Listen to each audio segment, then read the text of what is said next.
is a rebuttal to my colleague Carlos and his views regarding how the Tax Cuts and Jobs Act will affect the middle class and our economy. While this bill offers across-the-board tax cuts for all income brackets, it has targeted tax breaks for the middle class as well as the poor and nearly doubles the standard deduction.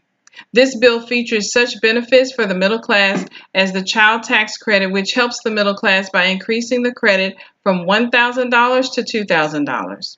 Tax cuts for the middle class Americans earning $73,000 will save them on an average of approximately $2,059. For lower income Americans, it makes more of the tax credit refundable so they can receive up to $1,400 in refunds. The bill will raise the number of Americans who owe nothing in taxes from 44% to 47.5%. My Democratic opponent mentions GDP. GDP is a major economic indicator, and I'm excited to say that under current Republican policies, the GDP is at 4.2%. Our unemployment is at an all-time low of 3.9%. This is due to the Republican belief in supply-side economics. Corporations are the job creators in our society. Republicans argue that lowering taxes for the private sector will increase labor supply, increase economic growth, and increase government revenue.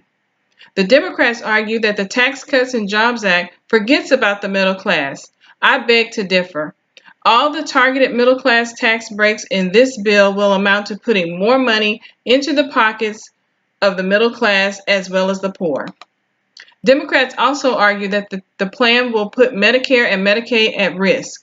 This bill, which has proven to stimulate the economy by creating approximately 201,000 jobs, has demonstrated that it will save the government approximately $300 billion by cutting the federal mandate for insurance. Increasing employment and saving revenue will make it less likely that the government will need to make unnecessary and unneeded cuts to Medicare and Medicaid. Carlos mentions two Democratic plans that counteract the bill. These make large investments and increase public spending without taking into consideration how these investments will be paid for. These plans include scaling back on things like corporate tax breaks and the AMT, which may depress the business community's incentive to create more jobs. We need an economic plan that is fair and benefits people of all tax brackets that includes the job creators like corporations. This bill does just that by benefiting all tax brackets. It leaves no one behind so that we can have an economy that works for everyone.